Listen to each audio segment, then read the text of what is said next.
kami ingin mempresentasikan video tentang CRISPR-based gene drift for pest control atau CRISPR basis gene drive untuk pengendalian hama. Sebelum menjelaskan materi, kami ingin memperkenalkan diri terlebih dahulu. Saya Diana Intan Fitri sebagai moderator, Danis Mustika Kumara, Siti Nur Aziza, Dinda Sarasatus, Dedi Suprayogi, Kristia Andre, M. Fikri Aikal, M. Ulil Alebab, Adi Setiawan sebagai penyanyi.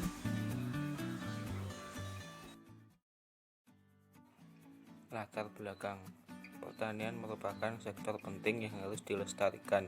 Keberadaan pertanian mampu menjadi solusi dari beberapa permasalahan, misalnya pangan, ekonomi, kesehatan, dan masih banyak lagi. Dalam pelaksanaannya, pertanian memiliki beberapa kendala.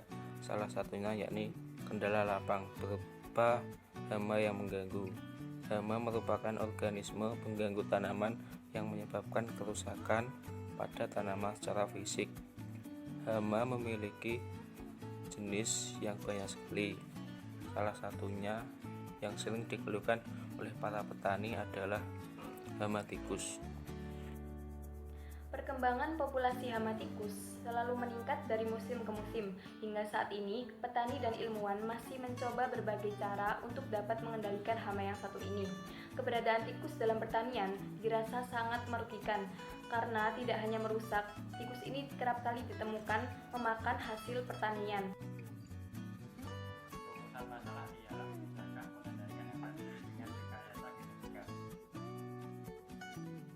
Metode CRISPR Gene Drive. Gene Drive adalah teknologi rekayasa genetika yang menyebarkan serangkaian gen tertentu di seluruh populasi, dengan mengubah probabilitas bahwa alel spesifik akan ditransmisikan ke keturunan dari probabilitas 50% alami. Teknik ini dapat digunakan untuk menambahkan, menghapus, mengganggu, atau memodifikasi gen.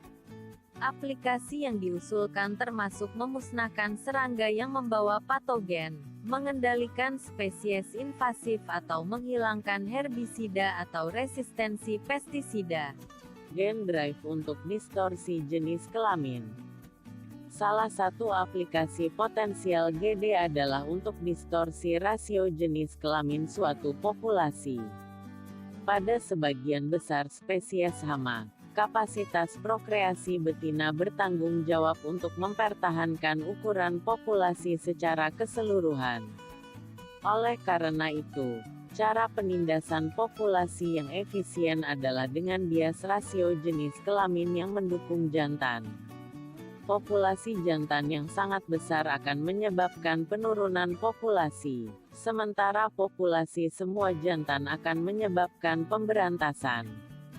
Di sini kita menggambarkan dua bentuk distorsi rasio jenis kelamin berbasis CRISPR dengan dua jenis, yakni rasio distorsi homing GD dan X-Shredder, XS. Keduanya memiliki potensi untuk mendorong kejantanan. Baik, sesuai dengan penjelasan yang ada pada slide sebelumnya mengenai dua jenis distorsi rasio seks, yakni yang pertama ada homing gene drive dan yang kedua ada X-Shredder. Yang pertama kita akan membahas mengenai homing gene drive. Homing gene drive sendiri berfungsi untuk menyalin situs target dalam bentuk genom. Nah, untuk membuat gene drive homing yang berbasis CRISPR, seekor hewan direkayasa dengan kaset gene drive yang mengekspresikan endonuklease CRISPR seperti Cas9. Nah, dan satu atau lebih guide gRNA. Dari satu alel itu dapat memotong di situs target yang dikonservasi pada sister alel pada kromosom homolog seperti yang ada pada gambar pada slide tersebut. Kita bisa tahu di situ ada first generation atau generasi pertama di mana ada tikus gene drive laki-laki atau perempuan yang akan dikawinkan dengan wild type atau di situ tertulis WT. Di situ nanti akan dipotong menggunakan teknologi CRISPR, lalu akan ada pemulihan. Nah, ketika pemulihan akan ada terjadi dua kemungkinan. Yang pertama akan terbentuk spesies gene drive dan yang kedua akan terbentuk spesies wild type. Nah, Selanjutnya di subsequent generation atau generasi selanjutnya ada pula yang berbentuk gen drive yang dikawinkan dengan gen drive. Nah, di situ nanti akan muncul dua kemungkinan juga gen drive atau satu kemungkinan gen drive, yakni yang fertil atau infertil, yang dapat melanjutkan keturunan atau sebaliknya. Nah, setelah pembelahan yang dilakukan oleh mediasi CRISPR, perbaikan diarahkan pada homolog atau HDR seperti yang ada di gambar sebelah dan menghasilkan mesin CRISPR dan muatan tambahan yang termasuk dalam kaset gen drive disalin ke dalam kromosom homolog. Proses ini memastikan homozigositas kaset. Roaming ke FFG dapat digunakan untuk mengganggu urutan pengkodean gen, menyumbangkan homozigot betina mandul, sedangkan jantan dan heterozigot betina akan mempertahankan kesuburan normal. Yang penting agar strategi ini dapat menembus populasi, peristiwa homing harus hanya terjadi pada sel germline. Germline merupakan prekursoran sperma atau telur. Hal ini dapat dicapai dengan menggunakan germline spesifik promotor untuk mengekspresikan Cas9 dengan membatasi homing ke germline. Awalnya akan memungkinkan penyebaran GD secara cepat karena terjadi perkawinan antara heterozigot GD. Populasi akan semakin menurun karena interfertilitas betina dengan setiap generasi. Rasio jenis kelamin akan menjadi lebih bias terhadap laki-laki. Hammond dan Cole mengembangkan sistem ini di Indonesia, berhenti dan mencapai tingkat transmisi 91,4 sampai 99,6%.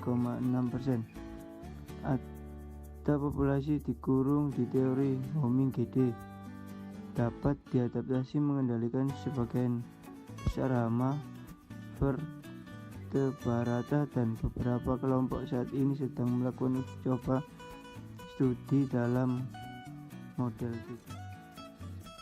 X-reader. Dalam spesies heterogami XY, XS adalah sebuah jenis gen drive rasio jenis kelamin yang memotong kromosom X pada beberapa situs selama spermatogenesis, sehingga merobek-robek kromosom X tidak dapat diperbaiki. Untuk merekayasa XS berbasis CRISPR, sebuah casing XS seeds dimasukkan dalam intergenik netral wilayah kromosom Y. Cases mengkodekan Cas9 yang diekspresikan di bawah kendali spermatogenesis promotor khusus, dan satu atau lebih gen RNA-S yang menargetkan dilestarikan berulang dengan urutan unik untuk kromosom X. Mengingat bahwa sebagian besar kromosom X dihancurkan selama spermatogenesis, sehingga besar sperma yang matang dan mencapai oosit adalah Y bantalan, menghasilkan seks yang bias rasio yang mendukung laki-laki. Dengan menempatkan XS kaset pada kromosom Y, semuanya laki-laki keturunan akan mewarisi kaset dan dapat mentransmisikan XS ke generasi.